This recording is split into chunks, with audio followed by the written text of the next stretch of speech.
रामकृष्ण हरी. कशी YouTube family? मस्तच असणार. मी पण मस्तच आहे बरं का. बघा आज मी तुरीच्या शेतात आली आहे. बघा अशी भारी तूर आहे. एकच नंबर तुरीने रिझल्ट दिला आम्हाला यावर्षी. घरचंच बी टाकलेलं होतं बरं का आम्ही, पण एकच नंबर दिला आम्हाला रिझल्ट तिने. अशी तूर आहे, इडून तिडून अशी पळ. तिला वजन तोलवत नाही तुरीला, इतकी भारी तूर आहे. बघा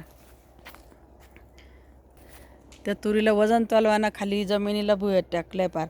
हे बाई इथलं तर पूर्ण टेकलेलं होतं, एवढं लोटलं आता तिकडं मी. हे बघा पूर्ण इतक्या शेंगा बी इतक्या लागल्या आहे त्याला. पूर्ण शेंगा आहे बघा. पान शेंग आहे त्याला, कांडोकांड शेंग लागली म्हणजे जितकं पाला ना तितकी शेंग आहे बघा. पहिल्यांदा पाहते मी या तुरीला एवढ्या शेंगा बरं का. आमच्या माझी दरवर्षी तूर राहती, पण यावर्षी मी एकदम थोडी केली. दरवर्षी जास्त राहती, तर यावर्षी एकदम थोडीशी करेल आहे 2-1 पांड वावरामध्ये. पण एकच नंबर रिझल्ट दिला तुरीने बघा मला. एकच नंबर तूर निघाली. हे बघा पूर्ण असे शेंगाचे.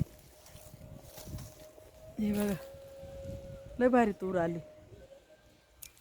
तर असं काहीतरी मनासारखं जर काही गोष्टी घडल्या ना, माणसाला आनंद पण होतो बरं का. पिकामध्ये पण म्हणजे काहीतरी मेहनतीचं काहीतरी फळ मिळतं माणसाला. हे बघा इतक्या इतका आनंद होतो आहे मला असं पीक पाहून. हे बघा रोग नाही, राग नाही, काहीच नाही त्याच्यावर. एकदम निरोगी आहे बघा.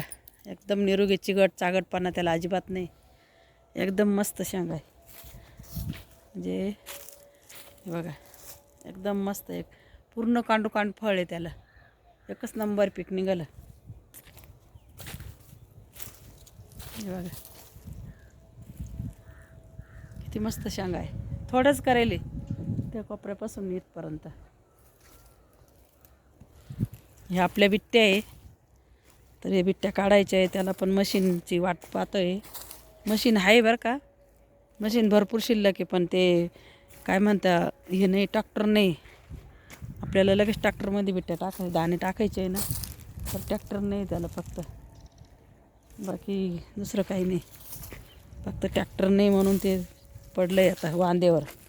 ट्रॅक्टर आलं का लगेच काढून विकून टाकायचे मका पण.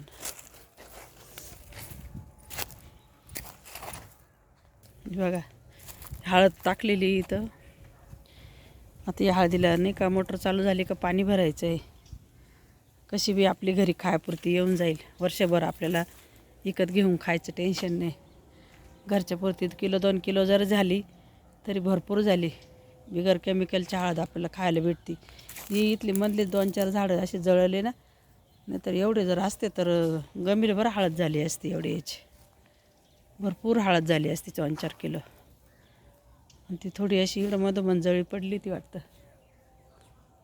तर बघा कसं राहतं. चला कसं वाटलं व्हिडिओ नक्कीच कमेंट करून सांगा.